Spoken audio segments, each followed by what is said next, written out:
Captain Mark Thompson watched the massive alien ships appear at the edge of Earth's solar system. The strange vessels looked like floating crystals, each one bigger than Earth's largest cities. They moved slowly but with purpose, taking positions around the sun like guards. "Sir, we're getting signals from all our outer stations," Lieutenant Sarah Collins called from her computer. "Something's happening out there." Mark stood on the bridge of humanity's finest warship, the Defiance. Through the large windows, he could see the alien craft beginning to glow with blue light. The light grew brighter and brighter until it hurt to look at directly. "What are they doing?" asked Dr. Helen Foster, the ship's scientist. She was reading numbers on her screen that made no sense. "The energy readings are impossible. It's like they are bending space itself." Before anyone could answer, a new ship appeared right in front of them. This one was different, sleek in silver, with strange markings along its sides. A voice filled the bridge, speaking perfect English but with an odd, musical tone. "Humans of the third planet, I am High Arbiter Veltar of the Galactic Confederation. Your species has been studied and judged." Admiral Robert Hayes pushed his way to the front of the bridge. He was Earth's top military leader, a man who had fought in many wars. But nothing had prepared him for this moment. "Judged?" Robert demanded. "Who gave you the right to judge us?" The alien's image appeared on their main screen. Veltar was tall and thin, with pale blue skin that seemed to glow softly. He had 4 arms and eyes that looked ancient and tired. "Rights belong to those who have evolved beyond violence," Veltar replied calmly. "Your species is young and dangerous. You fight endless wars. You destroy your own planet. You cannot be trusted with the freedom of space." "That's not true." Dr. Foster stepped forward. "We're explorers, scientists, builders. Yes, we have conflicts, but we're learning, growing." Veltar's expression did not change. "In the past century alone, you have waged over 200 wars. Your weapons grow more deadly each year. Your first instinct when meeting something new is often to destroy it." Mark felt a chill run down his spine. He thought about Earth's history, about all the battles and bombs and bloodshed. Maybe the alien had a point, but that didn't give him the right to become their jailer. "So what do you want?" Mark asked. "The Galactic Confederation has voted. Humanity will be contained within this solar system until you prove you can live in peace. This barrier will remain until your species evolves beyond its violent nature." As Veltar spoke, the blue glow from the crystal ships grew even brighter.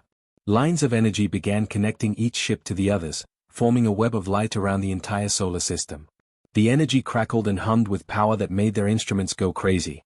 "You're building a prison," Robert said quietly. "We are building protection," Veltar corrected. "Protection for the galaxy from humanity, and protection for humanity from itself. Perhaps in time, your children's children will learn to be peaceful." Captain Williams of the escort ship Freedom broke radio silence. "This is insane. You can't just lock us away." His ship suddenly accelerated toward the growing energy barrier. "Captain, no." Mark shouted into his radio, but it was too late.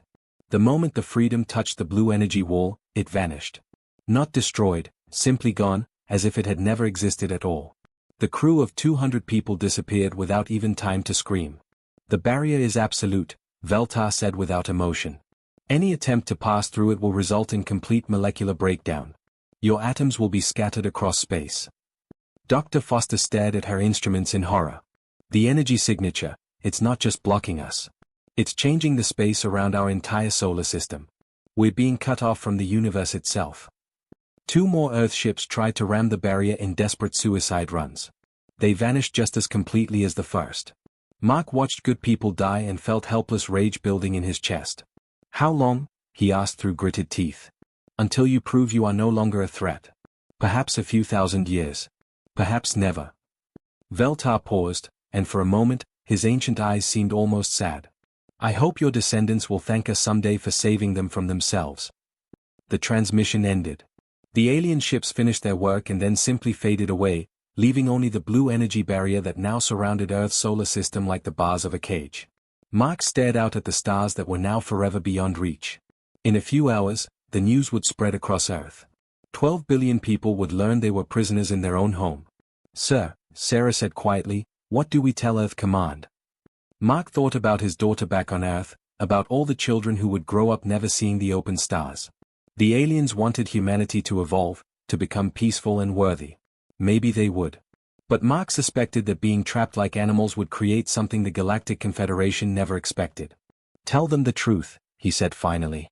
"Tell them we're locked in, but we're not giving up. Tell them this isn't the end, it's the beginning. They want us to evolve? Fine. Let's see what we become." Outside, the barrier pulsed with alien power, sealing humanity's fate. The exile had begun. 85 years had passed since the aliens trapped humanity behind their energy wall. Commander David Parker floated through the halls of New Geneva Station, watching busy workers repair mining equipment outside the thick windows. The space station was huge, home to 3 million people living among the asteroids between Mars and Jupiter. "The morning reports, sir," said engineer Lisa Reynolds, handing him a data pad. "Production is up 12% this month. The new fusion reactors are working better than expected." David smiled as he read the numbers. Before the exile, Earth's population had been stuck at 12 billion. Now, with colonies on every moon and asteroid, humanity had grown to 18 billion people. They were no longer crowded on one planet but spread across their entire solar system. "Any word from the Jupiter colonies?" David asked. "Captain Ryan Brooks sent a message this morning. The gas mining platforms are running at full power. We're getting more fuel than Earth ever dreamed of having." David nodded and continued his morning walk through the station. Children ran past him in the low gravity, laughing as they played games impossible on Earth. These kids had been born in space. To them, living among the stars was normal, even if those stars were forever out of reach. Dr. Emily Watson looked up from her computer as David entered the research lab. She was 60 years old, gray-haired but still sharp. Her grandfather had been alive when the aliens first arrived. "David, you need to see this," she said, pointing at her screen. "The barrier readings are changing." "Changing how?" "Small fluctuations in the energy pattern. It's like the wall isn't as solid as it used to be.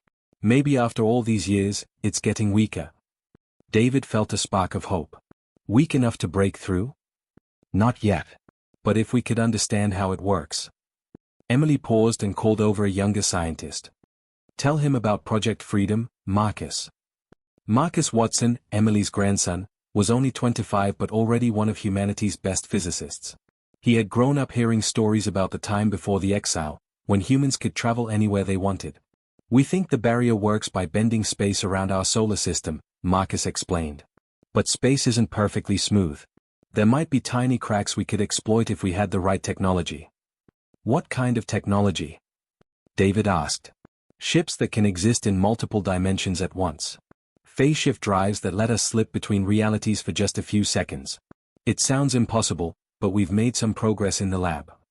David walked to the window and looked out at the busy space traffic. Hundreds of ships moved between Earth, Mars, and the outer colonies. Before the exile, humanity had maybe 50 spacecraft total. Now they had thousands, all built with desperate creativity and determination. Colonel Janet Hughes entered the lab carrying military reports. "The defense fleet numbers look good," she said. "We have 800 combat ships now, all equipped with weapons the pre-exile generation couldn't imagine." "Defense against what?" David asked. "We're trapped in here." "Defense against whatever comes after we break out," Janet replied firmly. "The aliens thought locking us up would make us weak. Instead, it made us unite like never before." She was right. David remembered his history lessons about the old days, when Earth's nations fought endless wars against each other. Now those old countries barely mattered. Humans thought of themselves as one people with one goal: escape. Dr. Watson pulled up another display showing population statistics. "Look at this. Crime rates have dropped to almost nothing. War between human settlements has completely disappeared. We've achieved something the aliens claimed was impossible: perfect unity. Because we have a common enemy," Marcus added. "Every human child grows up knowing they are a prisoner. That shared experience created bonds stronger than any government or religion ever did." David thought about his own childhood. His parents had told him stories about open space, about traveling to distant stars and meeting alien civilizations. Those stories seemed like fairy tales, but they kept the dream of freedom alive. Lieutenant Patricia Moore arrived with the daily Unity reports from Earth. "Global cooperation is at 99%. The World Council's decisions are being followed on every continent. It's remarkable, humanity has never been so organized." "The aliens wanted us to evolve," David said quietly. "They thought we were too violent and chaotic for galactic civilization. But look what we became. We're more disciplined than we've ever been. More dangerous too, Colonel Hughes added with a grim smile. We've had 85 years to think about what we'll do when we get out. Every human knows exactly who our enemies are. Through the station's windows, David could see Earth in the distance, a blue jewel surrounded by the orbital cities that now housed billions of people. The planet that had once seemed so large now felt small compared to the human civilization that had grown throughout the solar system. A young technician ran into the lab, breathing hard. Sirs, you need to see this. The long-range sensors picked up something strange near the barrier. On the main screen, they could see a section of the blue energy wall flickering slightly. It was barely noticeable, just a tiny wavering in the light that had imprisoned them for so long. It's starting, Dr. Watson whispered. After all these years, the barrier is finally showing weakness. David felt something he hadn't experienced in decades, real hope. How long before we can exploit it? Maybe 20 years. Maybe 50. But for the first time since the exile began, I believe we'll see open stars again. As news of the barrier's weakness spread through the station, David saw something remarkable in people's faces. Not excitement or celebration, but cold determination. Humanity had spent nearly a century learning patience, unity, and the focused rage that came from unjust imprisonment. The aliens had tried to contain their potential. Instead, they had created exactly the kind of unified, disciplined civilization capable of challenging galactic powers. The crucible years were ending. Soon, humanity would emerge transformed. Dr. Elena Martinez stood in front of the largest machine humanity had ever built. The quantum resonance scanner filled an entire asteroid, its metal arms reaching out like a giant spider web. She had spent her whole life studying the alien barrier, just like her mother and grandmother before her. Final test results are in, she announced to the crowded control room. The barrier has a weakness. Every 72 hours, for exactly 4 minutes and 43 seconds, the energy pattern changes. Admiral Kevin Hall leaned forward in his chair. His grandfather had been there when the aliens first trapped humanity. Now, 127 years later, Kevin commanded the largest fleet in human history. 4 minutes, he repeated. That's not much time. It's enough, said Commander Peter Morgan, head of the Breakthrough Project. Our new phase shift ships can slip between dimensions. During those 4 minutes, the barrier won't be able to detect us. Captain Jennifer Davis studied the holographic display showing their escape plan. She would lead the first ships through the barrier, risking her life for humanity's freedom. How many ships can go at once? 300, Elena replied. Any more and we might overload the phase shift generators. If we fail, the aliens will strengthen the barrier and we'll never get another chance. The room fell silent. Everyone knew this was humanity's one shot at escape after more than a century of imprisonment. Outside the control room's windows, they could see the massive fleet preparing for the breakthrough attempt. Each ship was sleek and advanced, built with technology that had grown from decades of desperate innovation. Lieutenant Tom Anderson worked at the scanning station, monitoring the barrier's energy patterns. Next weakness window opens in 6 hours, he reported. All ships are in position. Admiral Hall opened a communication channel to the entire fleet. His voice carried across space to 300 ships and 60,000 crew members. Today we break the chains that have held us for 5 generations, he said. My great-grandfather watched our prison being built. Your ancestors lived their entire lives behind this wall. But we will not die as prisoners. On the bridge of the lead ship Freedom's Dawn, Captain Davis ran final checks with her crew. The phase shift drive hummed with barely contained energy, ready to bend reality around their vessel. Called out Navigator Lisa Cole, all ships report ready for dimensional shift. Dr. Martinez's voice crackled over the radio from the control station. Barrier analysis shows normal strength. The aliens have no idea what's coming. The fleet waited at the barrier's edge, close enough to see the blue energy wall that had trapped humanity for so long. Many crew members touched lucky charms or whispered prayers to whatever gods they believed in. Weakness window opening in 60 seconds, Tom Anderson announced. Barrier frequency beginning to fluctuate. Captain Davis felt her heart pounding. Through her ship's windows, she could see Earth in the distance, the small blue world where humanity had started its journey to the stars. Today, they would finish that journey. 30 seconds to window opening, Tom's voice continued. Phase shift drives charging to full power. The ships began to shimmer and become see-through as the experimental technology engaged. Reality bent around them as they existed briefly in multiple dimensions at once. 10 seconds, 5, 4, 3, 2, 1. Window is open. All ships, execute breakthrough. Admiral Hall commanded. The fleet moved forward as one, transparent like ghosts, racing toward the barrier that had held them prisoner for 127 years. Captain Davis held her breath as her ship touched the blue energy wall. Instead of being destroyed, the Freedom's dawn passed through like the barrier wasn't even there. One by one, all 300 ships emerged on the other side. We're through. Captain Davis shouted over the radio. The barrier is behind us. We're in open space. Cheers erupted across all the ships as crew members realized they had done the impossible. For the first time in over a century, human ships sailed free in the galaxy. Dr. Martinez wiped tears from her eyes as she watched the scanner displays. Long-range sensors are picking up signals from hundreds of star systems. The galaxy is full of life, and now we can reach it.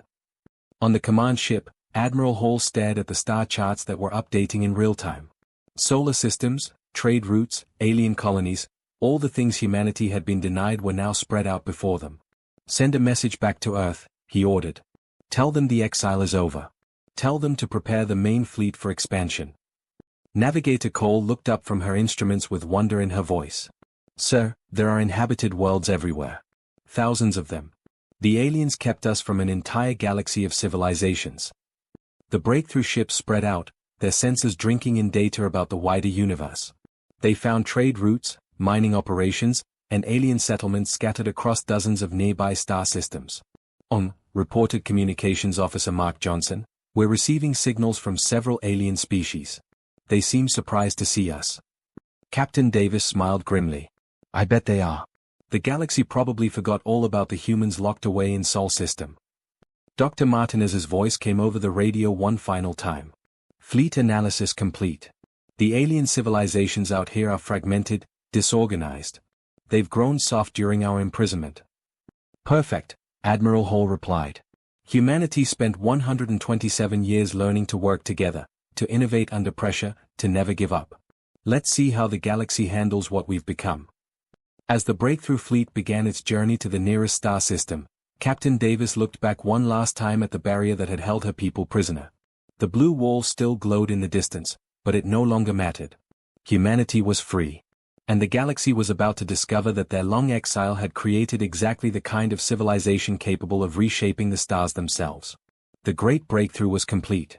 Now the real adventure could begin. 52 years after the great breakthrough, Fleet Admiral Catherine Wells stood on the bridge of humanity's flagship, Unbreakable. Through the massive windows, she could see the busy space around New Arcturus, one of humanity's largest colony worlds. Hundreds of ships moved in perfect formation, human freighters, passenger vessels, and warships all working together. Admiral, the Kethrani delegation is here again, reported Captain Bruce Campbell, her second in command. They want to discuss trade agreements. Catherine smiled. The Kethrani were one of the alien species that had once supported humanity's exile. Now they came begging for human protection and trade deals. What do they want this time? She asked. Their cargo ships keep getting attacked by pirates. They want our fleet to escort their merchants through the Vega sector. Catherine looked at the tactical display showing human space. Green dots marked over 800 worlds now under human control or protection. Red zones showed areas where alien governments had collapsed into chaos. Commander Rachel Stone entered with the daily expansion report. 3 more star systems requested human administration this week. The Rigel Coalition officially dissolved yesterday. Civil war broke out between their member planets. And our response? Governor Harrison is sending peacekeeping forces. The locals are actually celebrating. They've seen what we did for the Centauri worlds. It was true. Wherever humans took control, trade flourished, pirates disappeared, and peace returned. The same unity that had helped humanity survive their imprisonment now made them natural leaders. Dr. Andrew Foster, the fleet's chief scientist, approached with his xenology report. The psychological impact on alien populations continues to amaze me. They viewed our prisoners permanent. Our escape after 127 years shattered their understanding of what's possible. They are scared, Captain Campbell observed. We broke through a barrier they thought was unbreakable. If we can do that, what else might we accomplish? Catherine walked to the observation deck where she could see the full scope of human achievement. Massive space stations orbited the planet below, processing raw materials from a dozen worlds. Human engineering had transformed the entire star system into a thriving center of commerce and industry. Called Lieutenant Jennifer Parker from the communications station, "We're receiving a priority message from Earth. President Wilson wants to speak with you directly." The holographic display activated, showing President Michael Wilson in his office overlooking New York's skyline. Behind him, Catherine could see the memorial to the exile years, a simple stone monument honoring those who had died as prisoners. "Catherine, we need to discuss the Confederation situation," the president said. "Their government is falling apart. High Arbiter Veltar was removed from power last month." "Good," Catherine replied. "He's the one who locked us away. What does the new leadership want?" "A meeting. They're requesting formal negotiations for what they call a galactic peace treaty.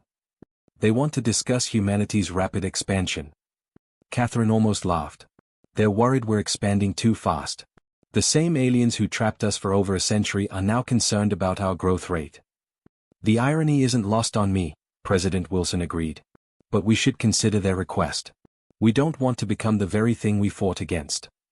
Through the deck windows, Catherine watched a group of alien children playing with human kids in the station's recreation area. Several species lived together peacefully under human administration, something the old Confederation had never achieved. "Admiral," Captain Nicole Parker called from the diplomatic station, "the monthly integration reports are ready." Catherine reviewed the data with interest. Human colonies showed massive improvements in every category: economic growth, security, education, and interspecies cooperation. The aliens weren't just accepting human rule, they were thriving under it. "What about resistance movements?" she asked. "Minimal and decreasing. The Tau Ceti rebels surrendered last week when they saw how well the neighboring systems were doing under Governor Martinez. Most alien populations actively request human administration now." Dr. Foster pulled up a galactic map showing the political situation. "Look at this. The old Confederation controlled maybe 30% of inhabited space, and even that was falling apart. We now influence over 60%, and it's all voluntary." The map was impressive. Green zones marked stable human space, yellow showed areas under human protection, and red indicated the chaos left behind by collapsing alien governments. The contrast was stark. "Sir," reported Communications Officer David Chen, "we're getting requests for help from 17 different systems this week. Pirates, civil wars, trade disputes, they all want human mediators." "Can we handle that many requests?" Catherine asked. Commander Stone checked her logistics reports. "Barely. We're expanding our peacekeeping forces, but trained personnel take time to develop. The demand for human leadership is growing faster than we can supply it." Catherine thought about the irony of their situation. The aliens had imprisoned humanity to prevent them from spreading chaos across the galaxy. Instead, humans had become the one force capable of bringing order to an increasingly chaotic universe. "Admiral," Captain Campbell said quietly, "sometimes I wonder what those Confederation leaders think when they see what we've accomplished. They tried to contain us, and we became exactly what the galaxy needed." Through the communication system, they could hear reports from across human space. New colonies establishing governments, trade agreements being signed, former enemies working together under human guidance. The expansion wasn't just about territory, it was about creating something better than what had come before. "Message from the Outer Rim," Lieutenant Parker announced. "Colony ship New Horizon has established humanity's 1,000th settlement. Population is requesting full territorial status." Catherine smiled as she looked out at the stars that were no longer forbidden. The aliens had tried to cage humanity's potential, but like water finding cracks in stone, human determination had found a way through every barrier. The rapid expansion was more than conquest, it was proof that the exile years had forged humanity into exactly the kind of civilization the galaxy had been waiting for. President Michael Chen walked into the Great Assembly Hall on Earth, looking out at the most important gathering in galactic history. Representatives from over 400 worlds filled the massive chamber, humans and aliens sitting together, working toward a common future. "The Galactic Unity Charter is ready for signing," he announced to the crowd. "Today we create something the old Confederation never achieved, true peace among the stars." In the front row sat Ambassador Patricia Sullivan, watching the former alien leaders with interest. High Arbiter Veltar's replacement, a younger member of his species named Krelvan, listened carefully as humanity offered what his people had failed to provide for thousands of years. "The human commonwealth now manages trade for 70% of inhabited space," reported Chancellor Robert Kim during his economic presentation. Piracy has dropped by 92%. Interspecies conflicts have nearly disappeared. Dr. Sarah Thompson, head of the Galactic Development Council, stood to present the integration statistics. Former Confederation worlds show incredible improvement under human leadership. Economic growth up 400%. Crime down 89%. Most importantly, different species are learning to work together. The numbers told the story clearly. Earth, once locked away as too dangerous for galactic civilization, had become the center of a golden age of peace and prosperity. Fleet Admiral James Wilson, now 78 and a veteran of the original breakthrough, spoke about humanity's military role. We remember what it felt like to be prisoners. We will never allow any species to suffer that fate again. Our fleets protect the weak and maintain order, but we do not conquer. Young Senator Elizabeth Clark, representing the outer colonies, addressed the final session. My great-great-grandfather died behind the alien barrier, never seeing free stars. My children are growing up as citizens of a galaxy where such imprisonment is impossible. In the memorial alcove, a simple stone plaque honored the exile years. They tried to contain our dreams. Instead, they taught us to dream bigger. President Chen walked to the great window overlooking Earth's orbital city. Thousands of ships from dozens of species moved in careful patterns, protected by human defense fleets and guided by human traffic control systems. Krell Van, he called to the alien diplomat, your predecessor believed humanity was too chaotic for galactic civilization. What do you think now? The tall, blue-skinned alien stood slowly. His species had ruled the Confederation for millennia before humanity's emergence changed everything. I think, he said carefully, that Veltar feared what humanity might become. He was right to be afraid, just not in the way he expected. Explain. You became exactly what the galaxy needed. We spent centuries trying to maintain order through fear and control. You achieved it through cooperation and trust. Captain Jennifer Davis, now an old woman but still sharp, remembered the breakthrough mission decades earlier. Do you regret the exile? She asked Krellvan directly. The alien was quiet for a long moment. My people believed we were protecting the galaxy from human violence. Instead, we created the most effective peacekeeping force the stars have ever seen. The exile forged you into something we could never have imagined. Dr. Marcus Watson, grandson of the famous breakthrough scientist, presented his analysis of galactic society. The old Confederation ruled through division. Different species were kept separate, suspicious of each other. Humans brought them together. It was true. On human worlds, alien children attended school alongside human kids. Mixed species crews worked on trading ships. Intermarriage between compatible species was becoming common. The transformation happened faster than anyone predicted, noted Governor Lisa Martinez from her seat in the colonial section. 50 years ago, most aliens had never seen a human. Now we're their neighbors, their business partners, their protectors. Admiral Catherine Wells, representing the military, added her perspective. The aliens expected us to bring chaos. Instead, we brought the unity they could never achieve. Our shared experience of imprisonment taught us something they never learned, that cooperation is stronger than control. President Chen activated the signing ceremony display. One by one, representatives from hundreds of worlds added their approval to the Galactic Unity Charter. Each signature represented billions of beings choosing human leadership over the failed systems of the past. The Commonwealth now includes 1,200 worlds, announced Statistics Director Peter Brooks. Population, over 8 trillion beings from 47 different species. All living under laws based on human principles of freedom and cooperation. An alien child from the audience raised her hand. Mr. President, why did your people become so good at bringing peace?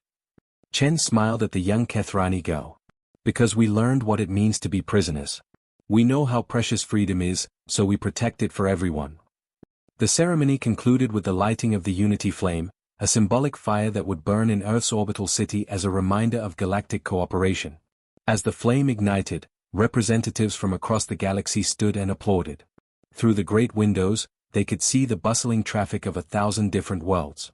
Human cargo ships delivered goods to alien colonies.